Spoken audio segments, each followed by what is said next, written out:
Well, it has been quite a long time since Jeffrey Wilson and I have had the opportunity to speak in this way. Get back together for the farm. And Jeff, Yes, feels sir. good. Feels good to It talk again does. in this way. Reunited, baby, and it feels so good. Dusting off a little peaches and herb from the old 70s season. Yeah, it's good to be back with you, brother.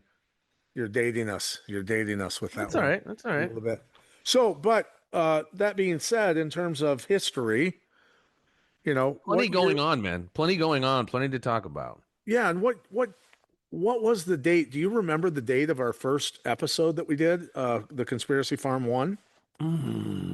That had to have been, I want to say March, either 2015 or 2016. Yeah, it was 2015. Yeah, because we were talking the election coming up and some of the Yeah. craziness that was going on Yes. and all of that. So, that being said, we were kind of foretelling of some of the things that have already come to pass. And of course, we're made fun of, told we were wearing tinfoil hats and all of those lovely comments Well, and that I always would say, man, only through oftentimes historical perspective and through a historical review and again, you know me, I don't do the victory lap, I told you so, but, we were, kind of ostracized, if you will. And if you go back, ladies and gentlemen, to listen to episode one, it's pretty freaky. It's been a while now, but someone's like, have you guys gone back and listened to episode one? And I hadn't. I'd kind of forgot what we had talked about, but when I was listening to it, I'm like, holy shit, man. We were, and again, Pat and I, we're not necessarily soothsayers or clairvoyants, for me, and I can speak for Pat, I guess, it's just recognizing patterns. And then when you recognize certain patterns, like, oh, this is reminiscent of such and such and such and such. And if you pay attention to the news, we saw certain things coming like COVID. We were talking about, what was it? The measles outbreak in that Jewish community up in New York. And I was like, man, we are one outbreak away from what we saw with COVID. So when you start recognizing certain patterns, you can begin to see, what's coming in the offing. sure. And this is something that and I'll just say this. I'll talk about when I say these things. I want people to just think about this: is that inflation, and if inflation being enough where we know that the printing of money has gone on so severely that the monetary system is kind of hanging in the balance, kind of in jeopardy. The division being driven by the media, which is always the case, but they've ramped up severely on every front possible. Yes. Illness is rampant in America, with mental, physical, hormonal destruction. Germ theory madness is, dude, it's absolutely off the chart. And people, aren't aware that they're actually 90% not human in terms of cells and cell numbers. The transhumanism, Mm. insanity being revved up, and dystopian laws are being passed. And if you remove America and the current times from that and transplant that with 1930s Weimar Germany, it's the exact same program, right? Mm. Just minus the digital stuff and the digital ID and the AI data centers and the 5G, right? It's just new frequencies, different way of delivering them, and Well, but drill down on that a little bit, champ, because we've talked about that before. What are the parallels that you see from World War II, Weimar Republic to what we're seeing now? Like I said, like you said, excluding the digital stuff. What were the commonalities that you're seeing then and we're seeing now? well, we think about look, we know that synthetic chemicals cause a lot of health issues. It causes DNA damage, mitochondrial function issues, on and on and on, right? So when you damage DNA, the reproduction of cells is, you know, not good. Let's just put it that way. And Certainly not to interrupt, disruptive. but going back to one of our guests, Tim James, talking about when we're born in our umbilical cord, there's hundreds of toxic chemicals and metals in our umbilical cord. So we're born toxified. Right, right. And so the point is that these are technically in many ways the same chemical companies that existed in Weimar, the IG Farben that was renamed Bayer and Mm, some other corporations. And I'm not targeting them. I'm just saying synthetic chemicals are not helpful to a biological organism. They just right. don't seem to help. Let's put it that way. But when people are suffering from health issues, they're scared. They're easy to manipulate.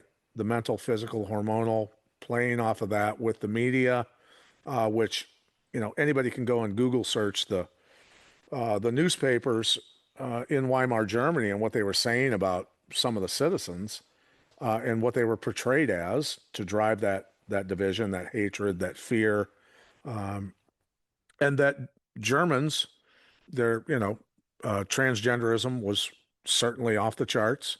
That tuberculosis and many other respiratory and other illnesses were rampant. People were afraid. People were sick. Germ theory was, of course, implemented heavily there to program people to be afraid of the biology that we're all made of, Mm. and dystopian laws were 100% being passed. I went back and did research on laws passed in Weimar Germany in the 1930s and the parallels to the laws being passed here now are almost identical, like literally almost identical. And so we can just, and again, the inflation, monetary system problems, all of these things, right? Poverty, people not being able to buy food. We've got the SNAP payments not going out this month in November, on and on We're and going to on. talk The about parallel, that and the possible implications of that. But like you're saying, like if it ain't broke, don't break it. And these psychopaths that engineer our society kind of read from the same playbook. And this is again, moving into that Hegelian dialectic of problem, reaction, solution, ordo ab chaos. They're bringing order to the chaos they've allowed to proliferate and to be created. And here we are in 2025, going through, reading from the same playbook.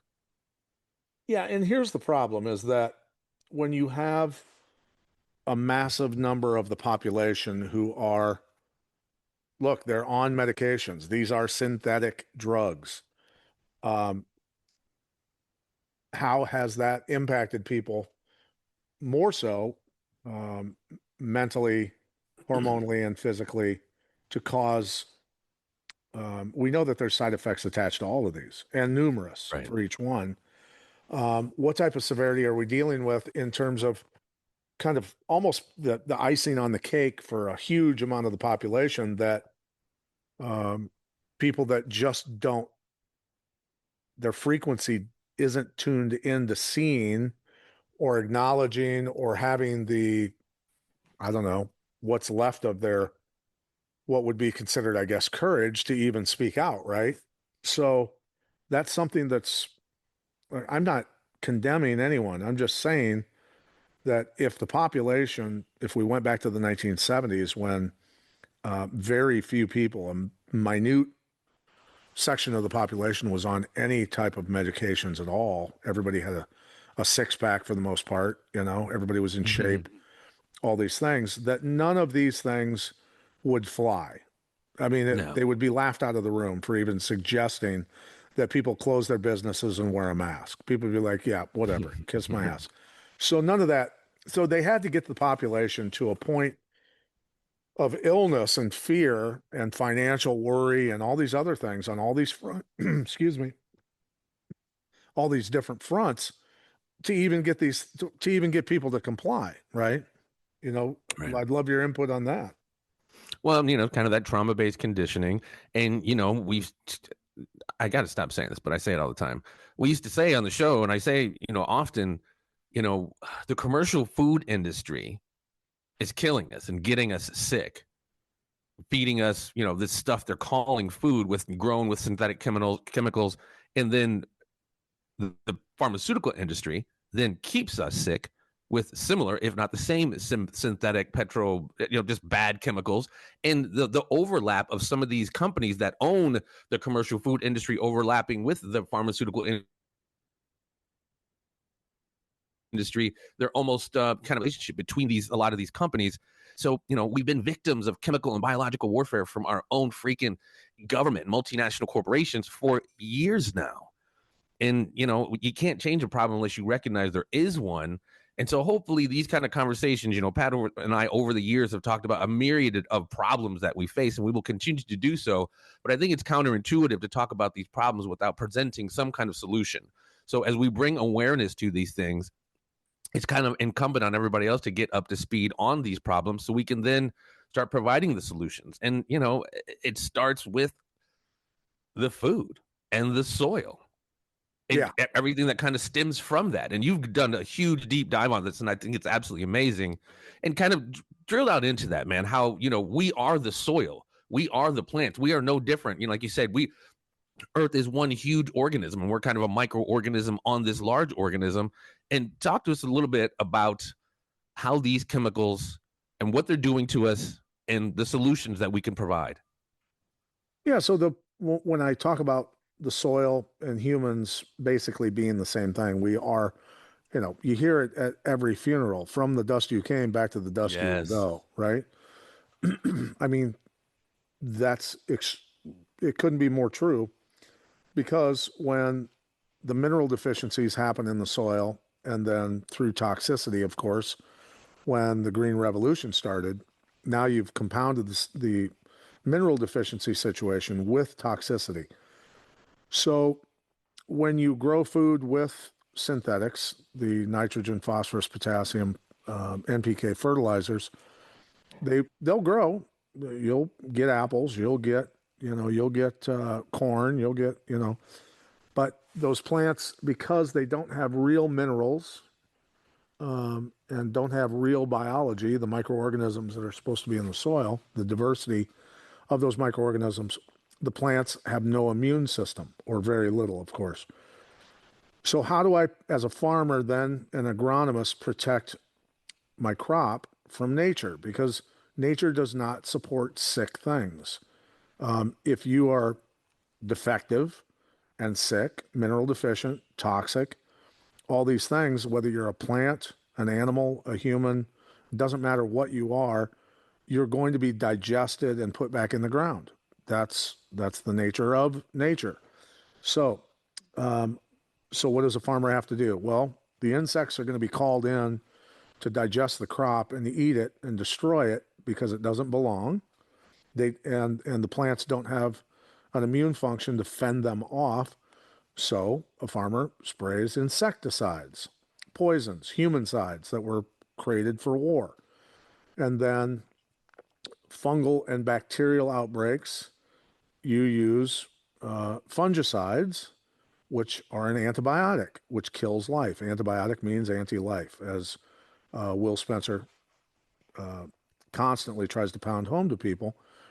And then herbicides, which are an antibiotic as well, to get rid of the weeds and kill the weeds. When the weeds are there, because they independently pull unique elements out of the atmosphere, and when they decompose into the soil, put those minerals back in the soil. That's nature healing the soil of its mineral deficiencies, because we have monocropped 1 billion acres of soil, right? Mm. So if we add the real minerals, and the diversity of minerals, 64 ideally, and more elements that are needed for soil health, and then put down the diversity of microbes that are at very least supposed to be there, that weeds will not grow, because the soil does not need to be healed, because the mineral content is there, and the minerals are being converted by the microorganisms. We'll just say the inorganic metals from different deposits that exist on this earth in plenty. The digestion process of the microbes convert those inorganic metals into colloid minerals, carbon bonded colloid minerals that create life, right? So all these missing pieces from human health, from animal health, from soil health, all of this doesn't exist really in its totality in our universities anymore. Those professors were run out of the universities by chemical corporation money when they took over the ag departments and medical departments, things like that. And I had a medical doctor lose his mind on me when I was talking about this. And he went off and said, germ theory is absolutely a thing. And yep, yep, okay, yep. And then it was Get everybody up to speed. What is germs? The definition of germ theory. germ theory is the art and the education, the skew of education to make you afraid of the 90% of the cells you're made of and the environment is made of. So, E. coli and other, vilified microorganisms, bacteria, fungi, things like that, are absolutely essential for a balance for your health. 100%. And again, some of these bacteria, like E. coli, create vitamin B, diversity of vitamin B in your gut, for instance. So that's essential. It's essential for health and proper immune function. So they'll vilify and talk about explosions of E. coli in Iowa lakes, for instance, this past summer, and closing 14 beaches or I 16 saw that. beaches. I saw that. But they vilified and said that it's the E. coli that everybody has to be afraid of. While that might be true because of the overpopulation of E. coli, they fail to tell you that the synthetic chemicals used in agriculture are washing into the streams, creeks, rivers, and into lakes, the lakes that they happen to close. And the E. coli explosion of bacteria is nature's way of fighting back to digest the synthetic chemicals that do not belong and that have caused imbalance. That's nature trying to fix the problem, right? That Mm. mankind created. So when you talk about those lakes with E. coli explosions of population and having to close the lakes, well, what about the E. coli explosions in food that are happening everywhere? Because Yes. what are your cattle eating? They're eating grain that they shouldn't be eating. And on top of that, the grain's grown with what? Synthetic Yeah. chemicals.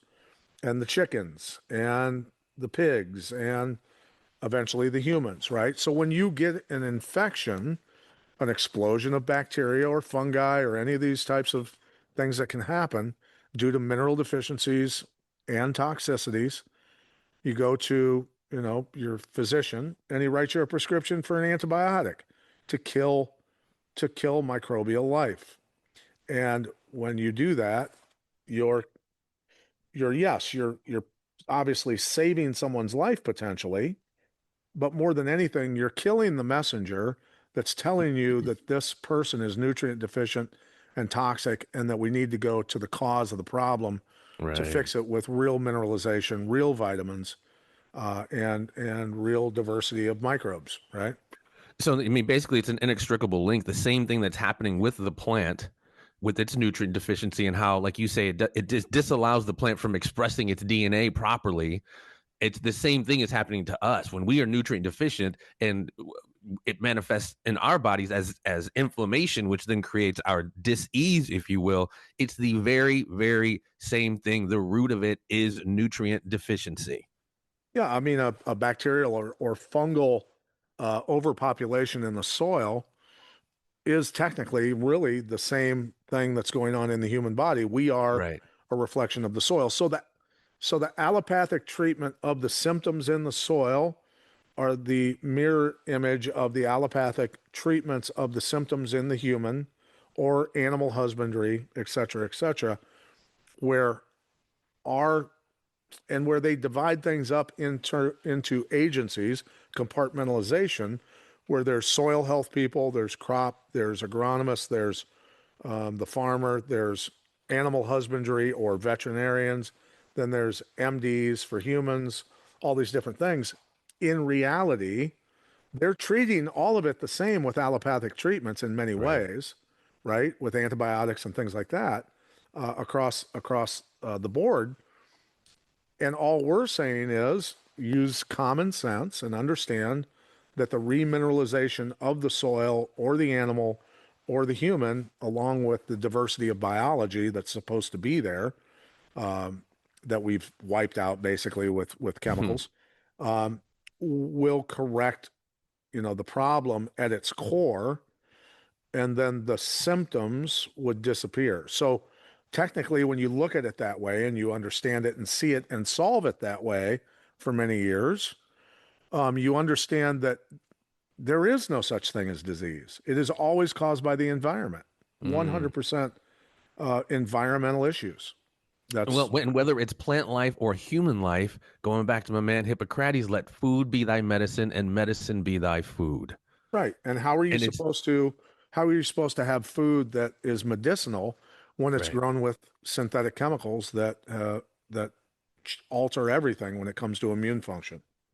And that's what I found so heavy, man. And I'm glad you've done this deep dive. And I hope this is resonating with people. You know, you can go to the store and get your organic food if you want to. I always find it an interesting organic seedless grapes.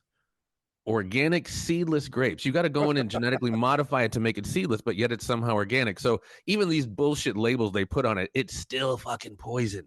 And so when we understand, man, that we are literally biologically and chemically being, victims of this kind of warfare, it's crazy to me because, and I don't mean to sound all black pilled because it's the skin is the largest organ of the human body. So we're getting inundated from the air, the shit they're spraying in the air, the shit we're eating, the water we're drinking. It's very, very difficult to think of a way that we can escape being poisoned. I mean, I know you have solutions and stuff, but it's just, I want people to just realize, man, that if you give a fuck, it's starting with something as basic as the soil. And when you go to our grocery stores, those apples might look shiny and red if they have all that wax shit on it, whatever. Even the organic, it might look great, but it's still grown with synthetics. So it's very difficult to escape this kind of matrix of poison. And for me, I'm a conspiracy guy, of course.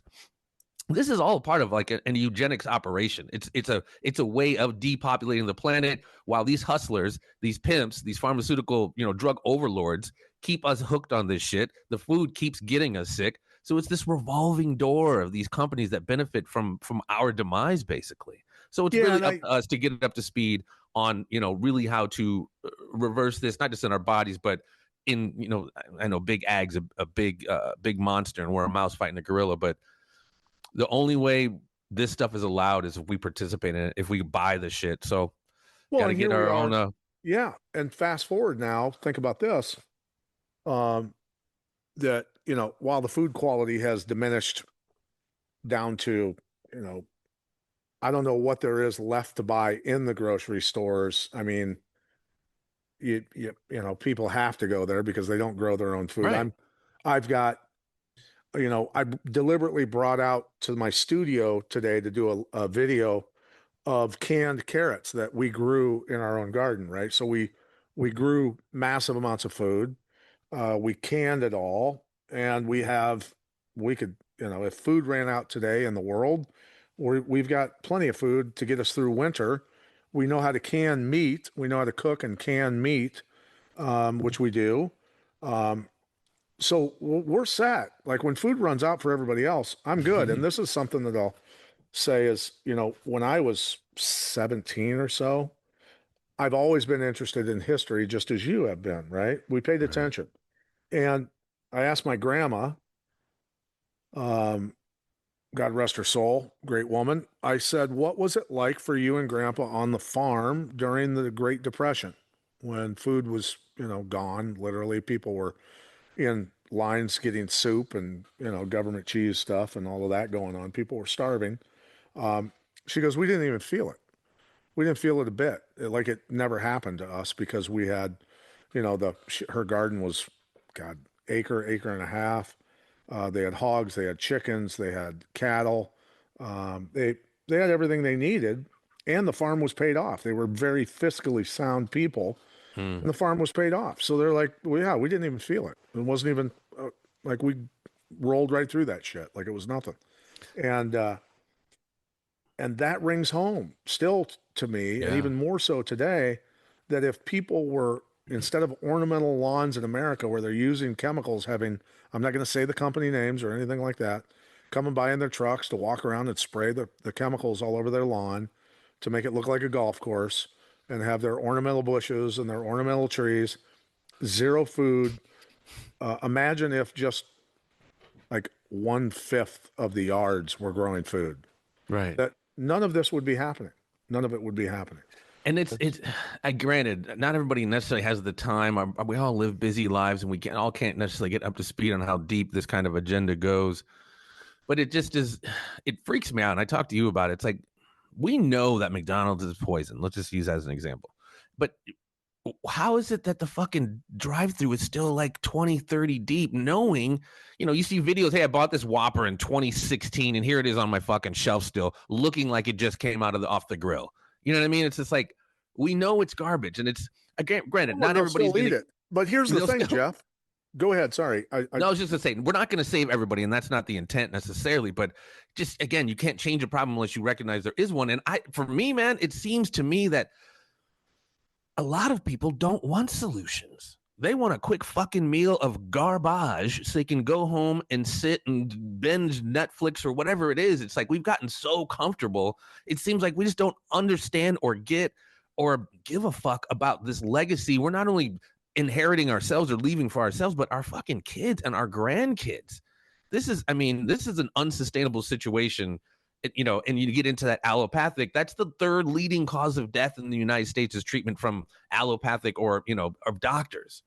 So it's Well, just like, I don't know what's going to take to wake us up. and the number one cause of bankruptcy in America. Yes. Yes. And you talked about that too. And that totally makes sense. Healthcare costs and people can't afford, it's absolutely ridiculous. It really, really is. But Yeah. So, and we don't look, I'm not going to target and say that doctors are bad people. I'm not going to say that agronomists or people involved in these industries are bad people. The systems are broken and they were yes, designed that way, right? yes, So, so we as a population, if we truly love our children and we want to leave them a better world, we have to at some point start realizing that we have to come together to provide solutions for the future. And as we learn, you think I haven't, constantly talked to my kids about, how health is attained and all these different things.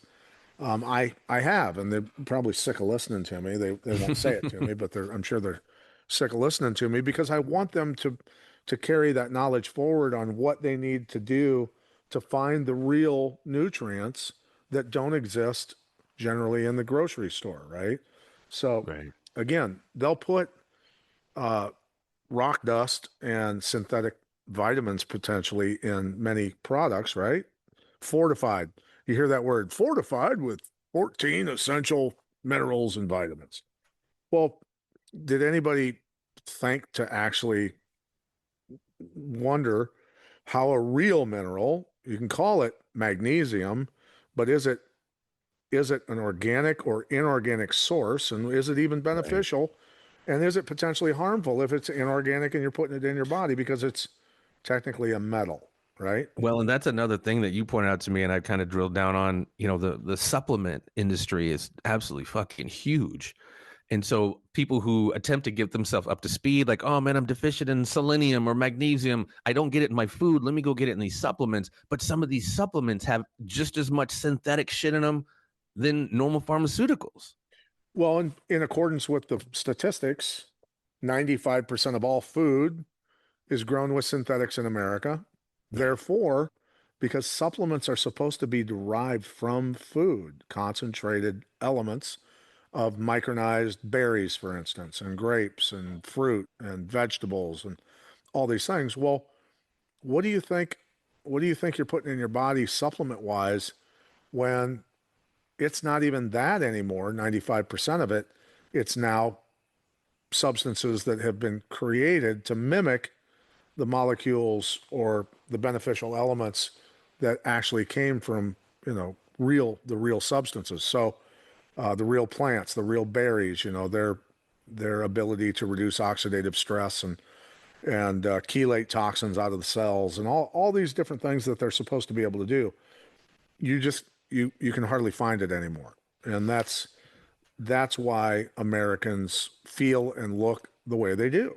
Is it's a train wreck. Crazy. It's a rolling train wreck of health destruction that's gone on for decades, of course. Long So time.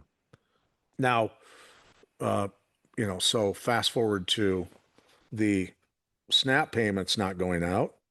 Well, I hate to say it, and it sounds harsh, but it might actually, and in the end, may do America a lot of good if people suddenly have that painful, hard lesson to learn things this way, you know? But before we hop on that, because obviously, I don't want to belabor the health and wellness, but we're going to continue talking about this because this is a part of the solution. But talk about parasites and the role parasites have in uh, in this toxification of the human body, and then we're going to get into the SNAP and the potential ramifications of SNAP. Talk about parasites, if you will, because you've been drilling down on that pretty hardcore too, and I thought that was pretty fascinating. Well, I had to deal with parasites myself. I had uh, parasitic infections. I had black mold that revisited me uh, here a few years back, and ultimately, I mean, it almost killed me, to be honest with you. For for 3 years, easy, if not longer, um, I was pretty bad shape, and so caused all kinds of anxiety, depression, uh, just inability to breathe. Because Again, they're feeding off all the different toxic shit in us. That's lunch for them. That's a buffet. All the shit we're putting in us, the well, parasites are just grubbing. and the thing is when you're dealing with uh, I stopped taking care of my health. It's my own fault. I I just through things that were happening in my life, whatever, I just kind of fell off of really focusing on my health. And I was no longer really a professional athlete or anything like that. So I let my guard down, and it came to visit with a vengeance. And so, having dealt with them and then working my way through them again naturally, without the use of a bunch of antibiotics or anything like that, it's been a process. And I know a lot of people who are suffering from the same thing. Millions of Americans are dealing with it, and it's not, of course, being diagnosed correctly. Um, and so just to give you an idea, there's antiparasitics for livestock. There's antiparasitics, for pets. But when it comes to humans, it's like, well, how is a human as a mammal any different than a dog or a cow? We're not. We have digestive systems. We get parasites, and that's just the way it is. But people that are using, for instance, our products in their pastures for pasture soil health and nutrients, high grade nutrients, bioavailable nutrients that ends up in their pastures for their cattle, for their sheep, for whatever. They're all reporting back. We don't even need antiparasitics anymore. Our animals are so healthy that we're not having problems, and that's what feeding your animals real nutrients and the diversity again of microbes is supposed to do for the organism, right? So, A couple of different. I had to call you on my way to work because I was just so blown away. Uh, Chop it up about the outcome of the lady with the melons. The video with the lady with the melons, like, Mom, my melons were pretty much dead, and I hit them with soil savior, and I started growing more melons. And the guy, it wasn't a plant, it was a turkey. He was talking about his turkey was pretty much on the way out, got hit with some of the good stuff, and was absolutely losing its shit, and within days. Tell us those stories, please, real quick. yeah, so a plant that a melon plant that was basically dead. It was the end of the growing season, and she thought, I'm just going to give soil saviors a try. And she sprayed, what leaves were alive still on it, and sprayed the soil, poured it into the root system, and all of a sudden, all kinds of new shoots, new buds, new melons, new it totally regenerated and came back to life and was producing melons all over the place. That's what happens when you give something real nutrients, right? And as far as Bob Toombs, who's the director and founder of Mountain Readiness Expo, uh, yeah, he had a chicken with wry neck, which is when the neck twists and the chicken's head is literally upside down. Um, that that went away in a couple, 2, 3 days, and he goes, you can't even tell it ever had it. And basically 90% of the time, you just cull the chicken and kill it. Right. Um, and then and then he had a turkey with blackhead, which is a parasitic infection, and he gave it some of the nutrients and uh, and the biology, and what, 2, 3 days later, it was on top of his house, jumping around, brand new. Those, but that's why I say the earth is just one big organism. Right. Right.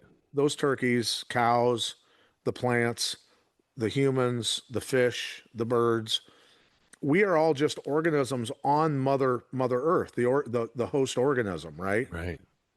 So as with, if we're the host organism, look at our bodies as the earth, and then we're made up of 10% human cells and 90% other.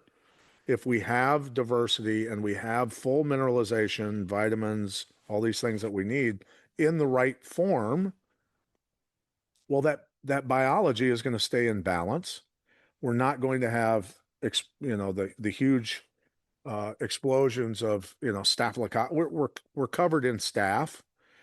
We've got E. coli, on us and in us, um, but it is going to be our immune system. Where is that light in the door, the crack in the door for those bacteria or fungi or any parasitic infections to explode, right? So that's what it comes down to, and it can be an event of just high stress. Like somebody loses Right. their job and they're already on the fence with their health, and the extra stress of losing their job or just, being evicted or, anything tragic happening in their lives. Yeah. And boom, now their immune system is overloaded, and that's where, things start to go awry, So it's a combination of many things that can cause someone to head into the gutter health wise. Right. Well, and like they say, man, you don't really. I mean, we're all busy living our life, but the moment your health starts being compromised, that becomes priority number one. And I say, man, don't wait for the bomb to go off to call in the bomb squad. What Pat's talking about, and there's plenty of resources that we'll add links in. It's just to get yourself up to speed. This is more preventative health. So you're not in your 40s and 50s and 60s with your fucking Sunday through Monday thing full of synthetic chemicals that are just going to keep you sick. And that is, of course, if your health and wellness means something to you, and again, the legacy for your kids and your grandkids. There are solutions, man. There are solutions. You have to want to give a fuck. You have to want to not, pay $3 for a Happy Meal of completely nutrient, just absent caloric, just empty calories. Anyway, so Well, you got to remember that's, generations of indoctrination yes, and, people not knowing what a real mineral is, what a real vitamin is. And because they don't know it, they've never felt it, they've never sought it out, they've never used these high grade substances, so they've never felt the vitality that they're supposed to feel.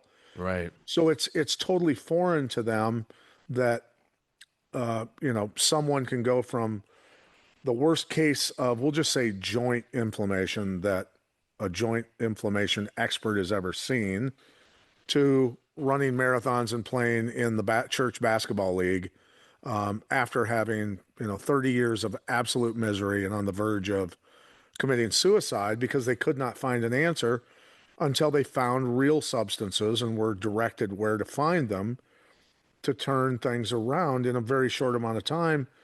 And that person even admitted to me that if they if they hadn't found the solution that time, that was it. That was the end of the rope. They'd tried everything pharmaceutically. They'd tried everything naturopathically. They've tried everything, and they were going to commit suicide if it didn't work. They were at the end of their rope. They couldn't take it anymore. They had ended up homeless twice. A brilliant person, who was in so much misery and so much pain that they couldn't hold a job, all these sort of things. And now that person went from absolutely destroyed to the picture of health, all from just understanding these concepts. right, And, so when they talk about things like, remember everybody was like, Michelle Obama wants salad bars in school lunch lines. That's awesome, but all of it's grown with chemicals. It doesn't right, it doesn't right, matter, yeah, right? So there's no, it's like RFK saying, that doctors now have to go through nutritional education. Well, all I have to say is, who's doing the nutritional education? Right. And what are they quantifying or qualifying as a real vitamin, a real mineral, a real amino acid, a real, any of these types of things that naturally happen when you put the right things in the body, and health and vitality, appears. We'll just say, uh, think of the lowering numbers of kids in sports these days. Like there's a lot of schools now that can't even field football teams or wrestling teams or swim teams or any of these things. And if they did, none of them could Compete. even uh, perform. Right? The kids are too sick, and Right. so we go all the way back to the '90s. I'm jumping around a little bit here, but we go That's all back right. to the '90s. My conversations with Dr. Ed Thomas, who's a Fulbright scholar, Vietnam vet, 3 tours of duty, used to be head of physical readiness for the U.S. Army, probably the number one functional fitness expert on the planet today. And he was one of my mentors. And he and I talked in the '90s about cities like Philadelphia, Chicago, and others, that the percentage of youth that were even remotely capable of qualifying for military duty was so low that he goes, dude, they could invade us with, you know, um, small armies and probably take over because nobody physically can fight. They don't have the endurance. They can't get off the couch. Well, and not, it's not, this isn't a referendum on Hegseth at all, but his meeting with the 800 high-ranking military officials was like, all right, you fat pieces of shit. No more you can't be a high-ranking military official and be over X amount of weight. I mean, it's systemic. It's not only our kids, it's our fucking military. And Yeah, something but I'll, at the same time, think about Hegseth lacking the understanding that while raising the standards back up for physical readiness for the military, not even taking into account that the public he draws from is completely destroyed and wrecked from lack of yes. nutrients in their food and water that's toxic almost everywhere you go. Everywhere. And Right? even going back to the organic, I mean, it's very counterintuitive to call something organic. I forget what it is. I'm kind of spitballing or whatever, but you could still have something considered organic and have X amount of bullshit in it and still be considered certified organic. And the politicians are trying to make it, say it's 6% now, they're trying to make it so you can have 10, 12% and still have toxic shit in it and still be called organic. So they're obviously still a part of the problem. Some of you just brought up RFK Jr. is something I found fascinating, and we're not going to stay too much longer, but I do want to talk about some other stuff here. The digitization of medical records. What are your thoughts on that? And RFK Jr. talking about basically these biometric wearables that they can gauge your health and all this other shit in real time by these wearables that you're wearing. What are your thoughts on the digitization of you know what I mean, of medical records and how that Digitizing of medical records. Well, yeah, and how it lends itself to these wearables and AI, and they're literally monitoring us, creating that digital profile, if you will. So if we get into that social credit score, like, well, wait a minute, you can't buy that Twinkie today because I see your sugar levels are up, and you know what I mean. well, What are your thoughts on the well, potential here's of the thing is, I mean, we know all the pieces of the puzzle fit together when it comes to um, look, entire civilizations have collapsed numerous times in history just from depleted mineralization of soil mm, alone. Like the health was so bad that the empire just basically collapsed, along with monetary issues and right? other things, It's a right? perfect storm. Yeah. So that's without synthetic chemicals being pounded on the soil and in the water and in the air and, the food. So when you just remove mineralization and vitamins, health plummets and societies collapse. So now add into that, compound it with toxic chemicals, and now you've got something that could happen over 1,000 years has now been compressed to just over 200, right? That's Mm, how fast this can happen. And so RFK saying wearables and digitizing health and all this other stuff, um, AI, the really important thing for people to understand, it's artificial. It's not real intelligence. It right. is not, it's not uh, making contact with nature, the creation, the universal blueprint for what true vitality and health actually looks like, right? So when I type something in on AI, just because I like throwing curveball questions at it, it'll search and search and search and search on things that I have proven to be true numerous times, whether it's soil or humans, like humans in terms of performance, ability to correct DNA, damage DNA, other things like that, and watch a human being go from very ill for years to being able to run like the wind.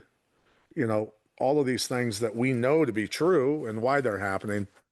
AI doesn't know that because, well, the vast majority of the population hasn't spent the time learning what really works, right? So you've got guys that are Hegseth, the defense secretary.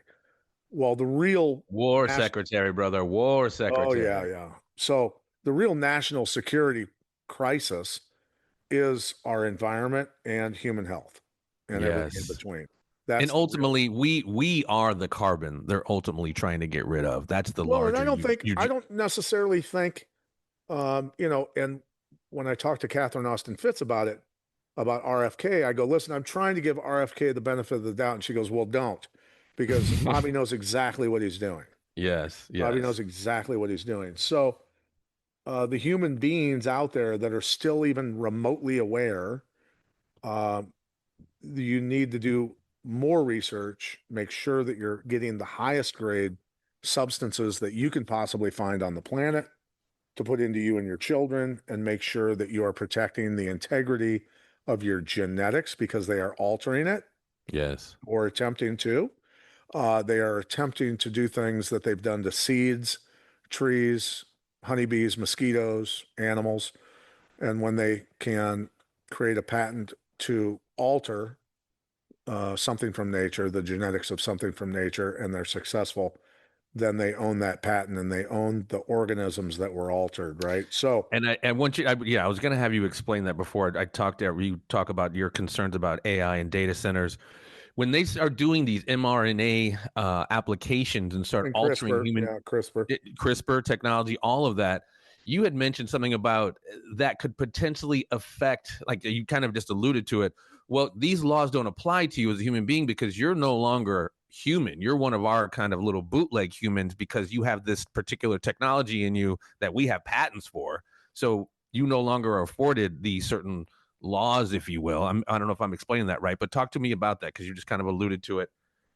Yeah, well, think about it. I mean, if a if one farm pollinates another farm, one has a corporation seed, GMO seed, Yeah. and it's cross contaminated into another farm, and that gets converted into GMO, then that farmer gets sued by that corporation for illegally growing their GMO property Yes. and Yes. sued into oblivion. And farmers have committed suicide um, in the past because Farms of these. have been seized, silos have Oh been yeah, emptied. 100%, 100%.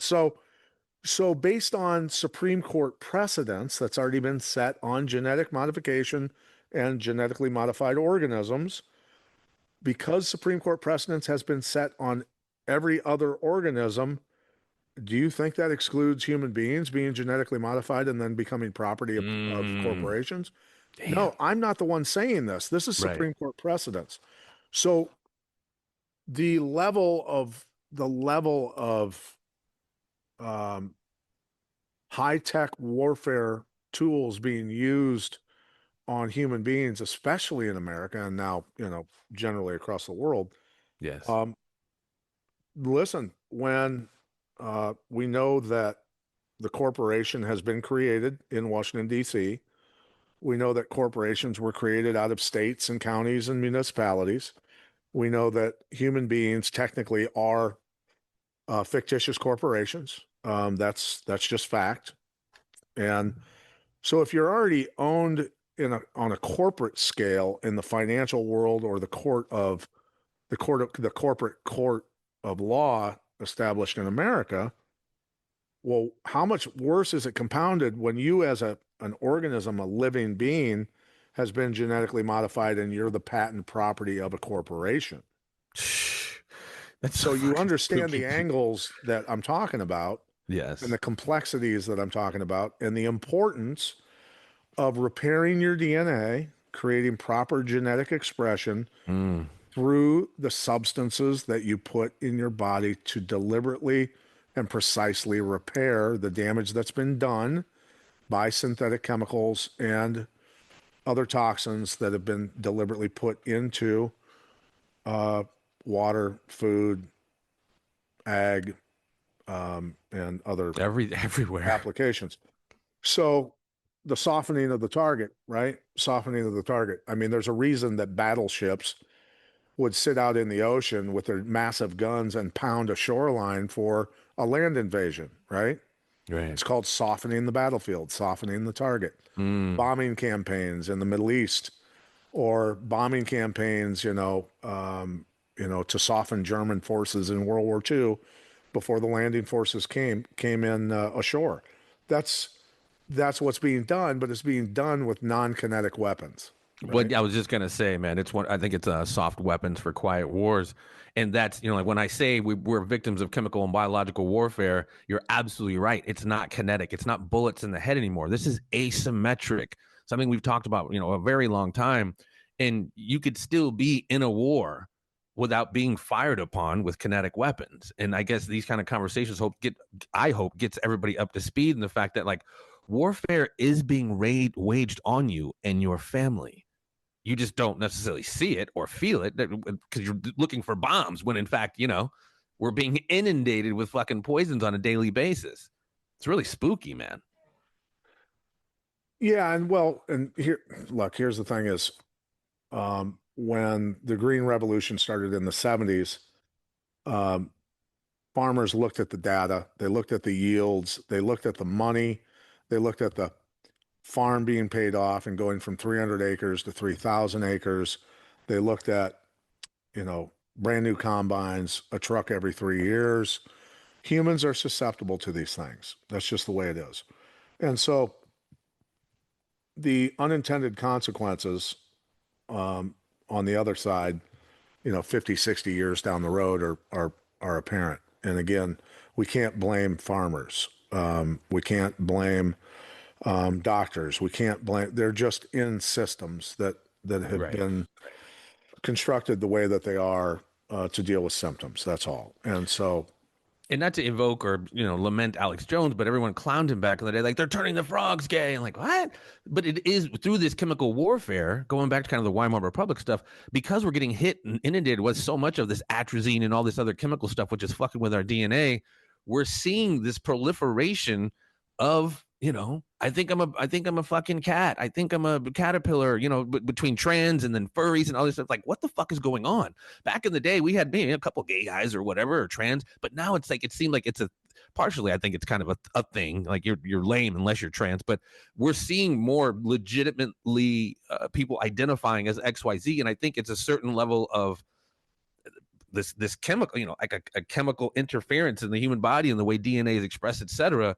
That's creating these things that. no, it's 100%. And here's the thing, too, is we look at soy while American farmers were struggling and panicking because they couldn't sell their soybeans to China because, Trump canceled one meeting with China's leader, Xi Jinping, and all these other things. We have to understand, and I think everybody by now understands that eating soy massively lowers your testosterone. Mm, That's that's a plant that is a seed. You're eating the seed of a plant. Well, seeds are loaded with toxins, whether it's grains, nuts, seeds, because that's the offspring of a plant, and plants can't run from predators that would eat them. So, what do? They put chemical concoctions, natural organic chemistry into their seeds to make you sick if you eat them. And so, again, the episode we did, Doc Will and I and Nick, on that grains, nuts, and seeds are actually that's what they fed slaves. That they kept you alive long enough to throw you in the arena with the lion. That's what it mm, was about. It was about feeding people cheaply. So by eating soy by itself, even if it was grown organically, then it would have even more natural chemistry to make you Mm, sick. But since it has that chemistry and grown synthetically, it's a double whammy either way, right? So then the soy, and people can get mad at me all they want, but the soy producers, um, organizations, the lobbyists, things like that, look, they've got deals, they've got agreements, contracts with the military, with the public schools, with the, hmm. so all of this, the wheat producers, all this stuff that's been fed to children even since you and I were young. Yeah. I remember when soy burgers in school came out, I know. you Yeah. know. So Gosh. that's just the way it is. Those are systems. Those aren't bad people. They're No. just in a system. They're in a Right. system. And so can we change the systems? 100%. Every school should be growing a food forest, have gardens, have orchards. Yes. Prisons should have that. Parks, city parks should be food forests where, Yes. things just grow, right? You don't have to even take care of it necessarily, but you're always going to have apple trees, pear trees, plum trees, berry bushes, all Yes. these sort of things where people can actually go and if they want to, pick a few apples and have something to eat, Right. right? Create And that kind it's of not permaculture, those expensive. food forest abundance, like Jim Gale talks about. Shout out to my man Jim Gale. Yeah, Yeah. create, like you said, these pristine ornamental lawns, which are, the HOAs and the Karens come by and, your thing's not trimmed enough. They're the ones kind of reinforcing this bullshit of growing lawns instead of food. And like we see it all the time. Like you said, prison, school districts, park districts, these guys have so much open land that could be used to be growing real food. And hopefully, this trend does continue because I think more people are waking up to this fact that we're literally being, fed poisons through our food and through our medication. So again, they're getting more hip to the fact of let's let our food be our medicine and not be going to these doctors. Look, we got so much to talk about, and I mean, we've already been going an hour. But I do. You Well, talked about like we got to talk about modern or current events, don't we? no, for sure. I'm down if you are, bro. So I do want you. You said something about, and you posted a lot about AI data centers and the resources that it goes to sustain those things, and like how it affects like water supply, et cetera. Talk about your concerns about the data centers, not just because they're like fusion centers they call them back in the day, and just accumulating all this information, but the resources that it provides to sustain these things. Yeah, no, I mean, you think about, a billion gallons of water per year for the large facilities. Um, we have to think about, well, there's already, droughts going on in Yes. different parts of the country. Um, so people are struggling, farmers are struggling. And then on top of that, you look at one of these facilities burning more power, generating or needing more power than most states need, Yeah. which is a little alarming to say the least.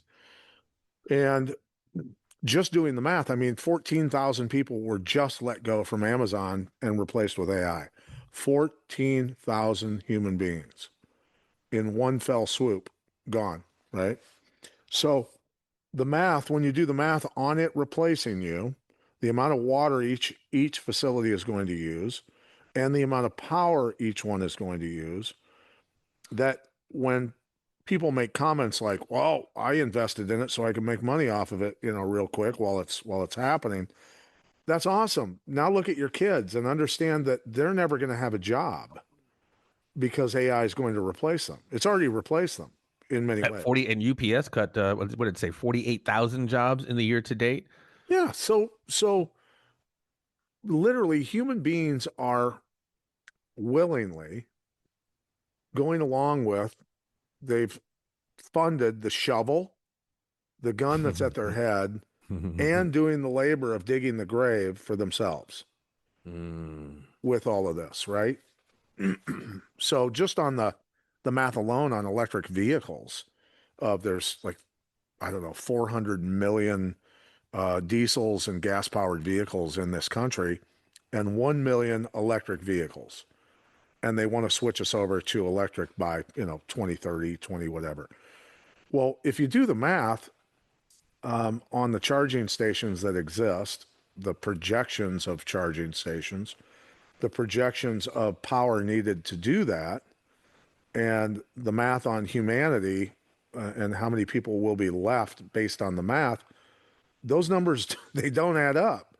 They Hmm. simply do not add up to populations being anywhere remotely close to what they are right now. No. And again, Right? this gets. I always say people are like, what one episode should I listen if I listen to anything? Rosa Corey, 150, Agenda 21, Agenda 2030, and that was however many 5 6 years ago. Rest in peace, Rosa Corey. But this is all byproducts and manifestations of what she talked about and what this program of Agenda 21 is. You know, there's a huge depopulation aspect of it. There's a huge part of transhumanism, AI taking over automation, and like you said, removing human beings from. I mean, obviously they have to keep some humans left because we're the ones who help fuel the machine. But yeah, there's Well, the game is changing. we're the ones that provide the scientists to create the monstrosities Right, that right. they're rolling out, right? I mean, they technically don't have the intelligence to get this done on their own. They have the money, they can offer the money, they can bribe people.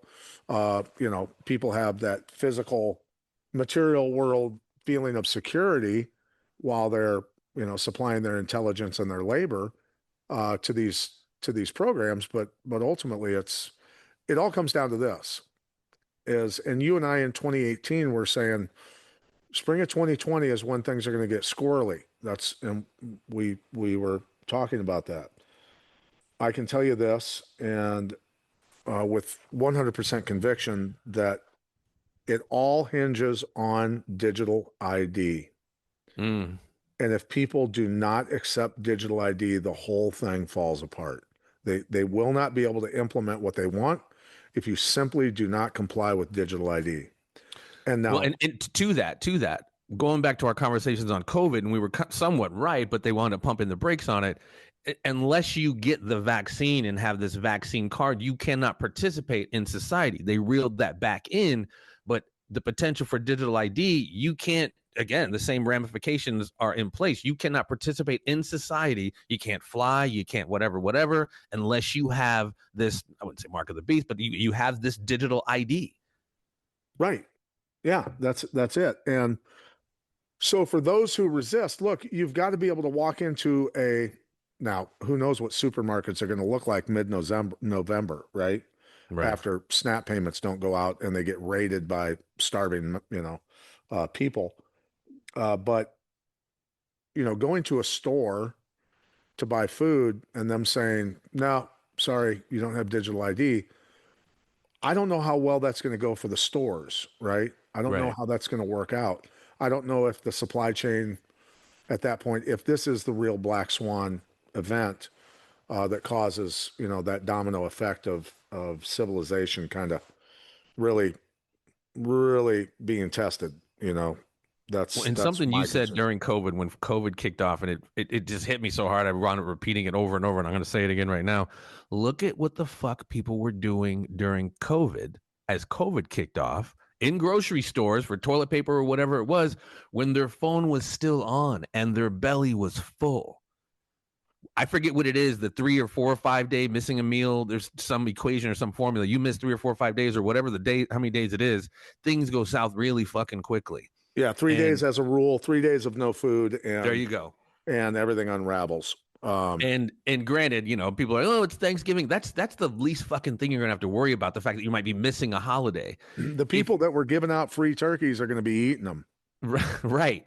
But I mean the potential of, like you said, 3 days you miss a meal, we're talking, and if this goes into December, cancel fucking Christmas, not, pun intended. But if this next month of November, I'm looking at, the first week, when we get into 2 3 weeks in November, that's when we're really going to see the rubber meet the road, because motherfuckers are going to be pretty hungry. And I don't, again, when I posted something about this the other day, like, well, if they would just get jobs or whatever, I'm not discussing the program itself and who's abusing it. Yes, we know that's happening. That goes without saying.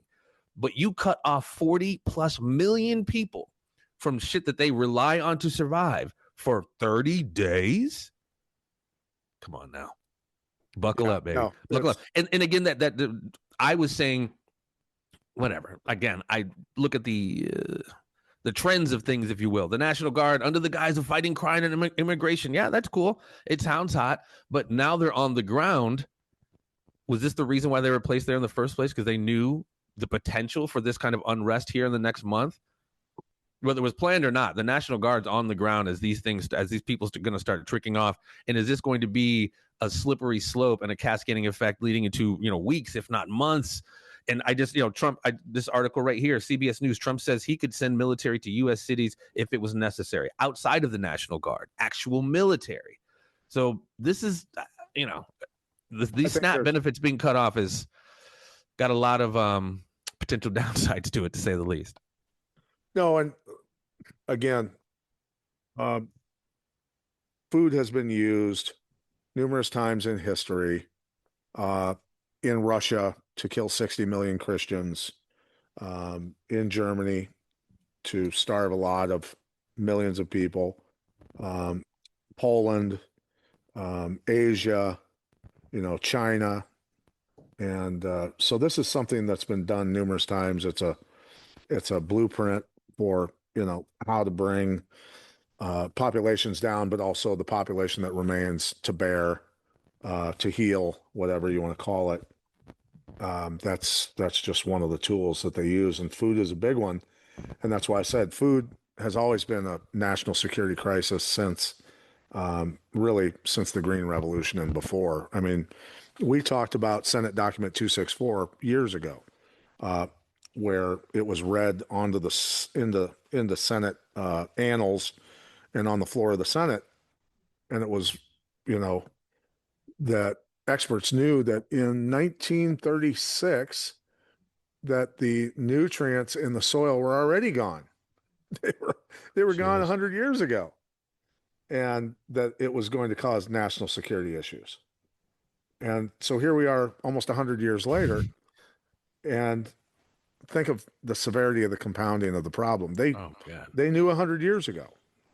Well, like you said, using food, I mean, it's a certain measure of like siege warfare, back in the day, ancient times, Rome or whatever town or whatever empire would, surround a town, cut food and aid from getting into there, and they just slowly starve them out. It's a very effective tool, using food as a weapon, without a doubt. Yeah. And, Google this is something I want to point out on all my research over all the years and reading books and doing Google stuff and comparing and all of that, just simple things on empire collapse and all that sort of stuff. I've literally watched Google adjust and say that that nutrition, that the soil being depleted, all of this topsoil being washed away, blown away, all these different things, that soil health and population health wasn't necessarily a reason for collapse. Like they've literally adjusted that over the past decade, like moving it towards, no, that's not a problem. That's never been a problem in history. So as we talk about all these things that you and I talk about, and wanting to realizing that all the episodes that you and I have done need to be put on zip drives, thumb drives, and like put in a safe somewhere so that somebody can find them after whatever happens, so that the truth can be literally re-uploaded after they get rid of all the facts off of, the internet, right? Because they're doing it. They're actively doing it right now. That it's even hard to find the real last name of Stalin and his real history now. You can't. They've altered that, for instance. The Ministry of Information. Exactly. I mean, it's essentially what it is. I mean, they've even talked about creating one. But all right, let's what current events? I mean, obviously, Snap's a huge one. That's going to be a complete and utter shit show. Well, I mean, the massive issue of, I mean, they're using fear and trauma again, and this is not the only report over the past 5 years of this sort of thing happening, where we see a headline on CBS News saying monkeys escape after truck overturns on Mississippi highway. Three monkeys still missing, and they had what did they have? They had HIV, they had COVID, and they had herpes or something. They're burning. These primates out here hitting the streets, burning. So anybody out there, Anybody out there turning tricks with monkeys, wear prophylactic. But I mean, that's, it reminds me of that movie. What was that movie back in the day? Outbreak, where it Yeah. was like the monkey and got away and started. I'm just thinking like, oh my god, these is this a potential? Well, now we have to do XYZ because these monkeys got out and they could be infecting people with not just COVID, but herpes and fucking, the clap or whatever else the monkeys supposedly have. Is that, Well, do you it see that happened as a 100 potential? miles.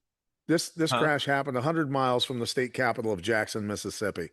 So you can just imagine all they would have to do. Literally, this is the comedic tragedy that we're witnessing, where all they would have to do is go, "Oh, one of the monkeys was seen in Jackson, and now there's a huge outbreak of COVID, Yes. and everybody needs to lock themselves down." That's how Bingo. easy it could be for them, Right. because people are actually going to follow the germ theory mentality of insanity. And Well, and it sounds like it definitely it had eerie reminiscent of, wet market, bat soup type shit. Now we got to lock it down. Like those and three monkeys escape with, with all the whatever, and whatever the all those years of reminiscing with you, when we used to hang out eating bat soup together, and all those times of just being perfectly healthy, right.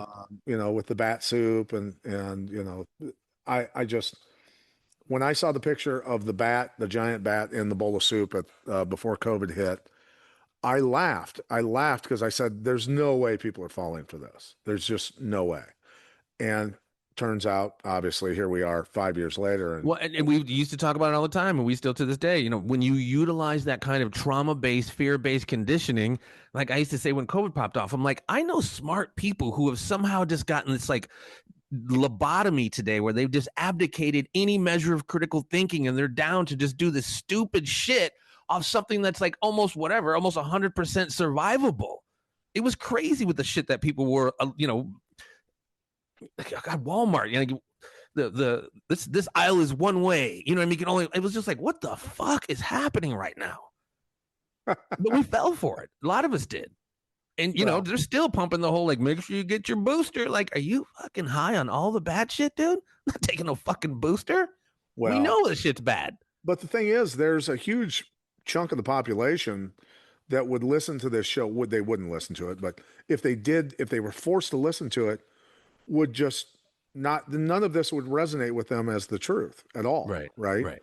So we have the logic to be able to at least step back, question our beliefs, actually apply real science, real biology, real minerals, real vitamins, and watch and observe the health and the athletic performance, or the soil health, or the crop health, or the honeybee hive, or any of these things change for the better based on how what we apply and our knowledge, and significant improvements obviously are made in all those areas, livestock included.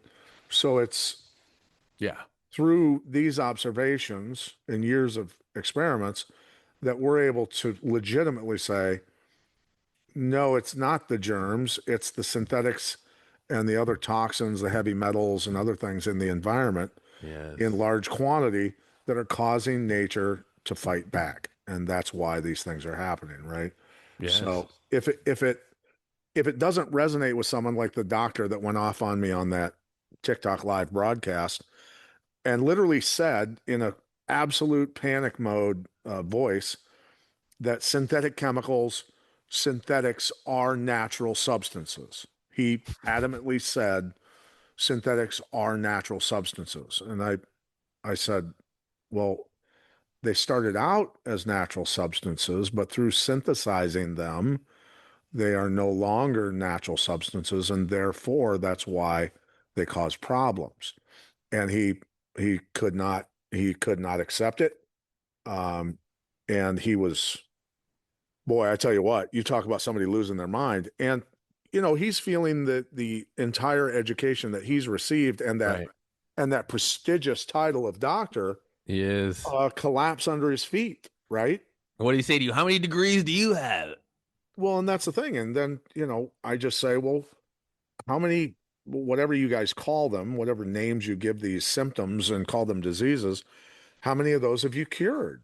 And that made it even worse, of course. Well, and like you said, and this gets into a lot of different subjects of people, maintaining certain narratives, their whole life's work, whether they're, I've been a doctor for how many years, I've written however many books, all based off of this bullshit that they've allowed themselves to continue regurgitate. Like you said, this is their life's work, man. This is their whole career, continuing to peddle the nonsense. So when somebody like you comes along, and again, you're almost like, respectfully, I'm sorry, you've been doing this for 40 years, but you are incorrect, sir or ma'am, and take the L. That needs to be okay. Like, just make the necessary adjustments and figure it out. But these guys, like I said, they've invested so much of their time and their energy and their life's work into maintaining these bullshit narratives. When somebody like you comes along, they have to engage in ad hominem attacks or whatever, because God forbid they might be wrong after 40, 50 years or however long they've been studying this stuff. Well, here's the thing where I have to feel compassion for these people is that, again, we always have to judge the intentions of people. They went into these things because the vast majority of them wanted to help humanity, right? So once they're in, um, think of being a research scientist, and the only tools you're given to solve a problem is instead of a quantum computer to solve a very complex problem, you're given a notepad and a piece of paper or a pencil. Um, the mathematical equations are so advanced and so extensive that it's going to take you years and years and years to figure them out. The toolbox that they've been given has to stay within the constraints of certain corporation patents on chemicals, right? Whether that's chemo research or any of these things. Well, okay, let's figure out another way to apply the same thing to try and solve the problem better. Uh, that's what they've been given. The toolbox is so limited within the constraints of the people that are paying their, gas and lights and their car payment and putting their kids through school, that they're trying to figure it out given, one tool or two tools or five tools in a toolbox instead of a diversity of tools to simply find a solution, right? So that's the nightmare that these people are stuck in, and that's all they can only do the best they can with what they've been given, and that's the problem. That's the problem is the Well, system and that like you they've said been earlier, yeah, it's given. it's not so much them as individuals, it's more the system that they're involved in. They, like I said, they have to stay within certain parameters, which, Yeah, yeah. makes sense. Yeah. No, and again, I feel for them, but at the same time, they were intelligent enough to memorize enough Yes. complex things to get the title as a doctor. Well, they should have the intelligence to go, you know, I think I can do this better. And I think if I just step away, it's that fear thing, it's that trauma thing that everyone's controlled with, or most people are controlled with, is that the material world and the title of doctor and being protected by a monolithic system, as long Mm, as they stay in line, is very important to them.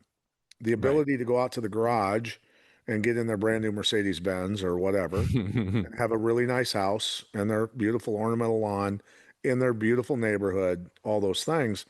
That's the materialistic drag, that ball and chain that remains Yes. on human beings and mankind in general.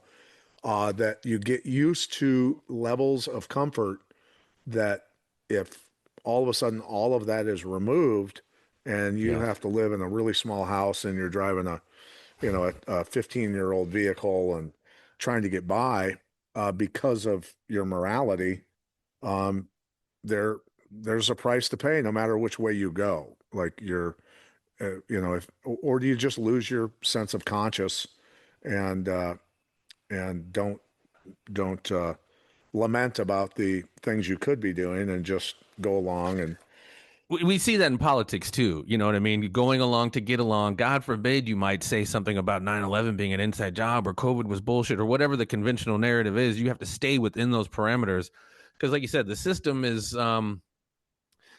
pretty stout, man, and has a lot of interest in keeping these narratives flowing. So, and it is really unfortunate that these people just would rather go along to get along, kind of just it's more kind of an egoic thing. God forbid I take the L and make the necessary adjustments and find out what's really going on. No, I'd rather stay in this flawed system and get invited to the cocktail parties and just, like you said, drive my car, et cetera, et cetera. It's really unfortunate. It truly is. God forbid you're a doctor that's known as a conspiracy theorist, right? And ruin your reputation in society. It That's is kind quite of, unfortunate, man. We're going to go, but I have to ask you before we slide. We are back, ladies and gentlemen. We are back. We're going to be dropping episodes once a week here, talking about, trending topics, what's going on in the world, hopefully adding a little bit of humor. 'Cause sometimes a spoonful of sugar helps the medicine go down. There's not really much funny about this one as we close this one out.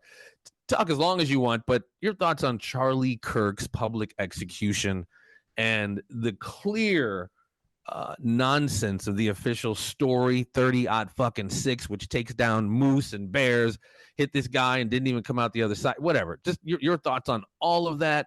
What was the purpose of it? What function did it serve? well, I What's think, going on with that? there's a lot of different angles and ways we could look at that Yes. situation. We know that Charlie was starting to question things quite a bit, because when I had listened to him, a couple of years ago, I thought, boy, he's definitely sold out, for the powers that be, so to speak. And he started questioning things. They come up with the, uh, whatever the guy was that they said perpetrated the crime and all Tyler these sort of things. Robinson. Yeah, and described the weapon as you said, a 30-06, and yeah, 30-06 would have taken him, would have cut him in half. That the general population is pretty easy to fool. Was it his lab mic that detonated and did that? Was it, look, um, a lot of questionable stuff that his, now ex-wife, um, was implicated in when she was younger, through NGO Yeah. activities in places like Romania, things like that. I don't know the facts. I wasn't there. I'm not going to say one way or another. I just know that it's a motivation to create division, no matter what. It's a motivation to potentially silence someone who is questioning the powers that be. A lot of different angles you could look at it, but nonetheless, these sort of events are going to continue. Mm. Um, at what point will they pull off some potentially very large false flag events? And they're going to, no matter what, they're going to test the waters. The people that, whatever they are, these entities that run the planet are going to test the waters. They're not allowed to just do things. It has to be by our own, as a mass society, our decision, right? We have to Mm. be funneled and deceived into uh, hurting ourselves, hurting each other, all these things. That's been clearly demonstrated throughout history. So it just comes down to they'll test the waters, see what bites, what gets traction, run with it. They back off when they have to. All Mm. these different things that they run now, tracking algorithms digitally. Now, I mean, we do it for them, right? We tell them what to do. No, absolutely. You I was know, just talking to somebody back in the day. I'm old enough where, like, if someone was listening to your conversation, you'd stop talking to whoever you're talking to. Like, look, can I help you? Or right? listen. I mean, now it's like we have, what's that called? Kaopectate. We have diarrhea of the mouth, man. We're just volunteering all kinds of information, and just the digital footprint continues to grow, and then AI with their data centers correlates it all. But it's interesting you say, you know, I don't know, this isn't a referendum on Candace Owens. We'll talk about her sometime down the line, but the supposed text that she released from 2018, this is almost 10 years ago. And Charlie's like, anyway, I'm not sure if I will live to see the end of this revolution. I believe you are the peace God meant me to meet that will finish the fight. Since the beginning of TPS USA, I knew in my gut that I might get wiped out at any time. I cannot explain it, but I dream about it all the time, like all the time. Anyway, that's depressing combo for another time. And then Candace responded, "That's so weird." More of a anyway, but this Well, guy was in the coming like week, supposedly week or two. His donors had sat him down, and he was like, basically saying, "I think they're going to kill me," and he was saying that pretty recently. So this fear that he had goes back almost a decade before he was talking about leaving the Spanky hats. And if you remember the Spanky hats, that Spanky in our gang, he had that little hat on with the propeller. So you know who I'm talking about. But it's interesting that almost 10 years ago, he was lamenting this fear about possibly being taken out. And I really did not. I knew of Charlie Kirk, and I didn't really listen to him that much, but I knew his potential for being kind of the next guy on the right, especially with the demographics of young Republicans, was pretty fucking stout. And he had a pretty bright career. And quite frankly, and we talked about this, I think they made him, by making him a martyr, I think it empowered him more than going the opposite way of him losing power. I don't know what's going to happen with TPUSA, but you got a lot of kids in that youthful demographic now, a lot more up to speed on certain powers that be, certain foreign powers that be, you know what I'm talking about, that control a lot of shit. So I don't know what's going to come from it, actually, but I think, and even your Candace Owens, your Tucker Carlsons, these guys who have broken up with your Daily Callers, broken up with your Fox News, that now have out here, the new vanguards of truth. I don't trust them as far as I can throw them, but like your Candace Owens, she's talking some pretty greasy shit. But those voices, her voice is allowed to go. Like you and I, fucking, our first week as a conspiracy farm, we got demonetized, and we were nobody. How is Candace Owens allowed to put up the numbers that she's putting up, talking the greasy shit? Because it goes in line with, think about this, and look, I'll just state this very clearly. I've stated it publicly before that real Christians, real Muslims, and real Hebrews don't do these horrific things, right? Right, right. So, however it's happened over, hundreds, if not thousands of years, the infiltrations of these organizations, monetary systems, religions, all these different things, that these aren't figureheads of any religion, that the three big ones anyway, right? So when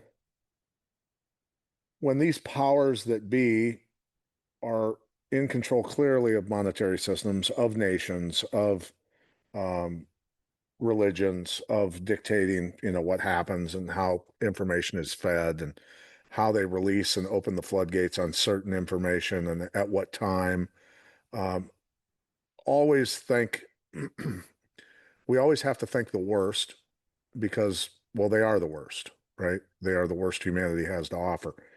Um, so if a Candace Owens is allowed to talk negatively about Israel, what are their plans for what they call Israel, right? And how does that relate to, um, in biblical terms or prophetic ways, right? So, you know, uh, a Nick Fuentes, a Candace Owens, all these people that talk negatively about, they'll just openly talk negatively about Jews. Well, why why would they isolate Jews or talk specifically about a religion when we've got Christians doing the same thing and Muslims doing the same thing, right? So to me, it's about seeing through the fog of war and understanding what the real end game is. I don't think you can do more as a nation, um, in terms of horrific acts. Well, America's done a really good job of that too, of making yourself the global villain, right? Of bombing Gaza into dust, right? They've just massively flattened, that entire region. There's And nothing just left right now. unloaded some nice bombing run last night that killed 100+ people. Right. So look, I mean, there's nothing. Whatever was left, Right. they're bombing hospitals. They're doing whatever. They say that Hamas is using human shields, and Israel IDF soldiers are reportedly constantly using human shields as well.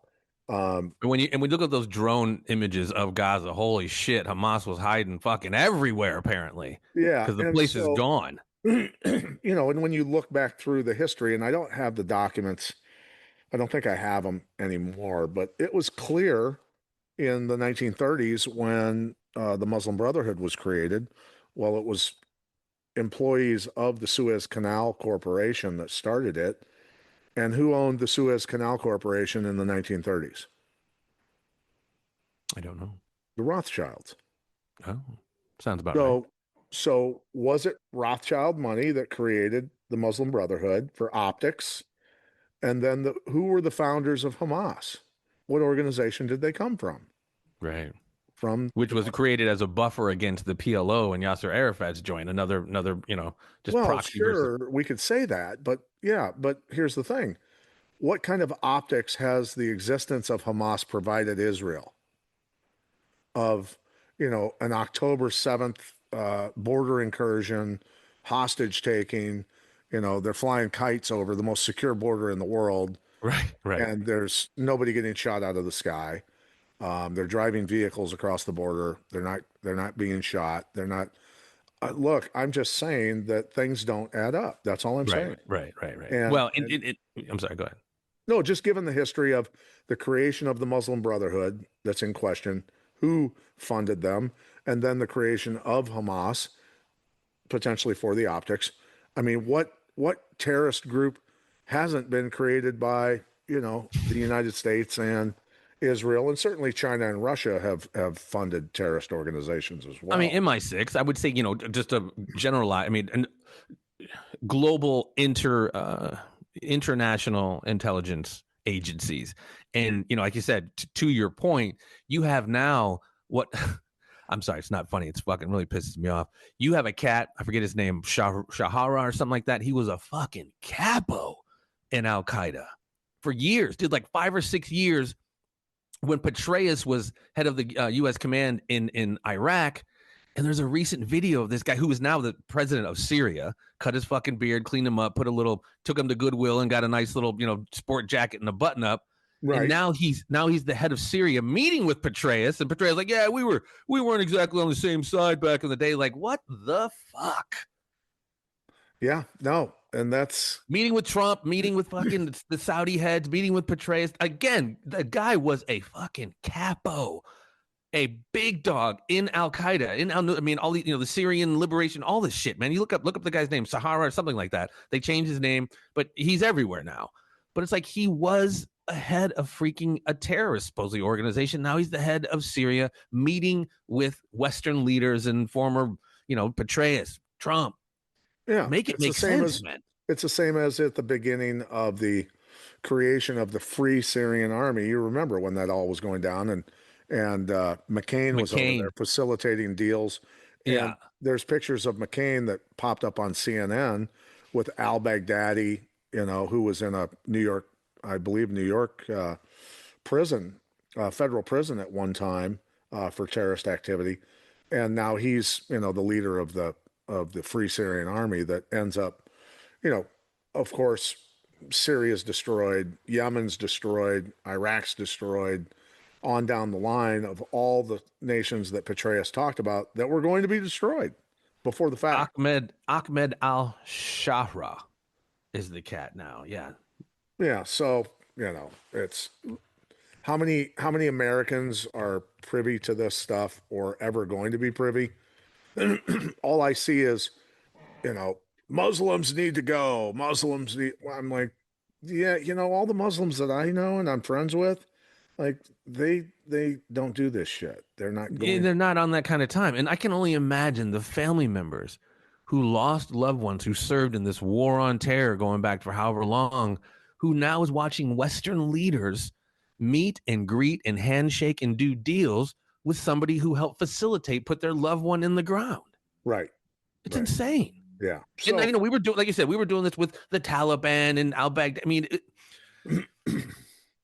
it's just wild to me because I mean, you and I and most people who listen to this show, that we're up to speed on the fact that they use these proxy armies to go around and destabilize certain areas of the world, but it's always this plausible deniability. You know what I mean? Hillary Clinton talking about, yeah, we've been funding these guys and blah blah blah, but we try to create these degrees of separation. But now the fucking capo in Al Qaeda from Al Qaeda is literally like, on 60 Minutes. He's fucking high profile now. It just boggles my mind. and how many people are actually talking about this? I, I honestly, I had heard about the. I think I told you this when I put a name to the face and the face to the name, it freaked me the fuck out. When Syria fell, I was like, wow, that was awfully quick. It seemed like it was facilitated, but I get it. You know, in that neighborhood, Assad was a supposed threat to the U.S., so he was kind of taken out with a lot of help, and this new guy was brought in. I didn't know who this new fucking guy was, and I had no Right. idea on his bio. But when I Yeah. found out who it was, it just, I mean, it's beyond sickening, dude. I mean, it wasn't just some rando, and that's the other thing. It wasn't just some rando small guy with, you know, we don't know who the fuck this guy is. They took a fucking capo, a former head of Al Qaeda, who we could easily go and do the deep dive on. Like, oh, this guy, his name was originally such and such. He was cutting fucking heads off of Christians, and you know, the list of the shit this guy was into is right there.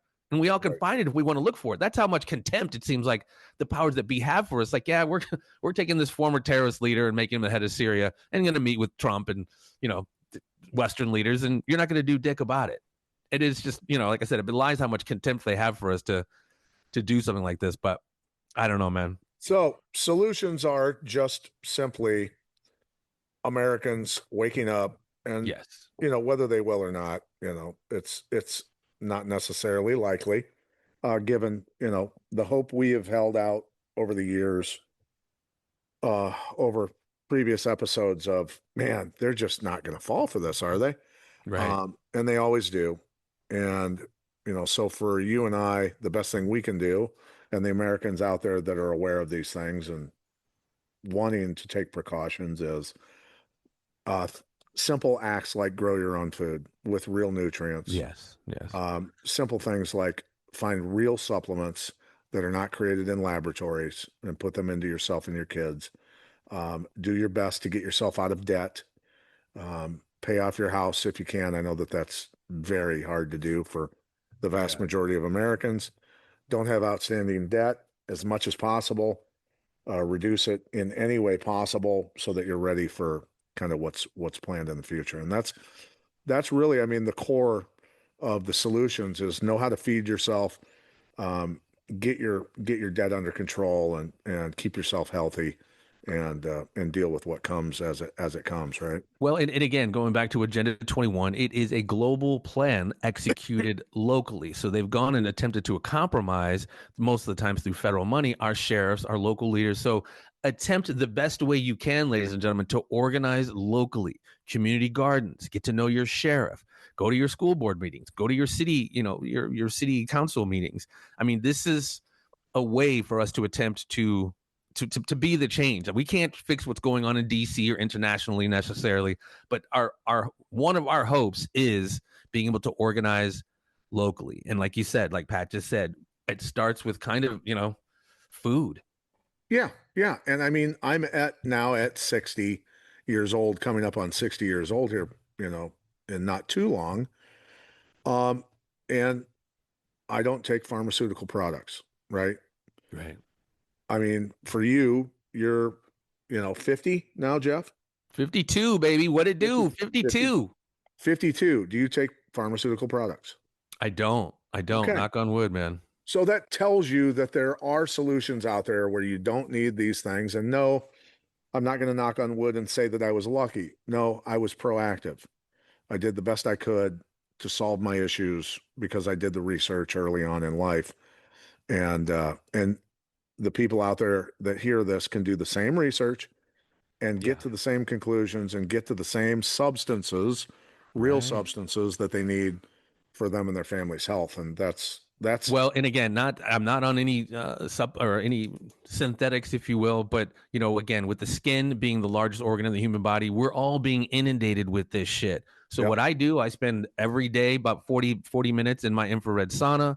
I am on some of the protocols that Pat talks about, chelating, getting the shit out of our body, and that's really all I can do is try to exercise, try to eat well. We can't get out of life alive. We're all going to the same place, but as we get older and just even in general, we can create a certain quality of life sure. where we're not falling apart. You know what I mean? My job, I do whatever. I try to keep my health as well, basically, long story short. And having the awareness that we kind of illustrated and talked about today, that we're being inundated on so many different levels It really is incumbent on us to be the change, to create the awareness. So not just we as individuals, but trying to help our family, our children, our grandchildren, because this is they've set it up where it's very difficult to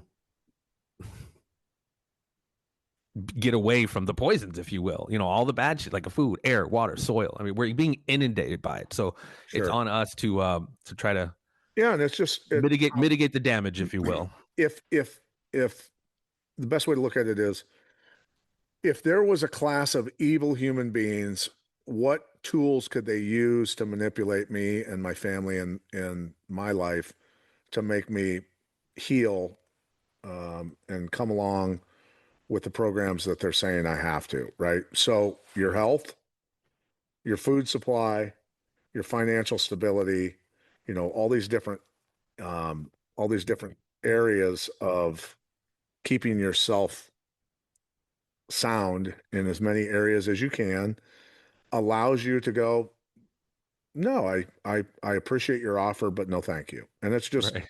therefore Right. easier to have that ease of understanding, what the goals are for them and what the goals should be for you and your family, and your ability to just simply politely say no, thank you. I'm not going to wear a mask, and actually no, I'm not going to close my business because that's my Right. livelihood and I need to feed Right. my family. And no, I'm not going to enter into the digital ID contract or the real ID to get on an airplane because I don't need it, and I do Right. not give you permission to take all my rights. And I'll use this ID. And yes, I'm going to make you do the extra work and earn your pay as a TSA agent. You're going to have to search me, and yes, you're going to have to rifle through my shit. And if everyone did that, the systems would what they're trying to implement would fall apart. Right. It would Because absolutely. ultimately, I mean, all these different machinations that they've presented, the only way it thrives is through our participation. Yeah, So first, you got to be aware that you don't want to participate and to be aware what you're fighting against, because it starts with awareness initially, but then you have to take the necessary steps, make the necessary adjustments to not participate in the system, and it's very, very, very difficult. You know what I mean? It's they've set it up where it's hard to live without a phone. But there are adjustments and moves to be made to, like I said, mitigate the damage. yeah. Well, and it's the simple tactics of, oh, you have a doctor's visit coming up. You have to be vaccinated to visit. It's oh, you've got a minor surgery coming up. Well, we're going to have to give you the COVID shot. Right. That's mandatory. That's so you realize the linchpins of keeping yourself healthy and staying out of those buildings in general.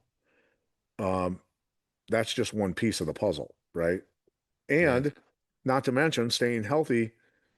Okay, while you've got great insurance, that's awesome. But what happens if your job is replaced by AI?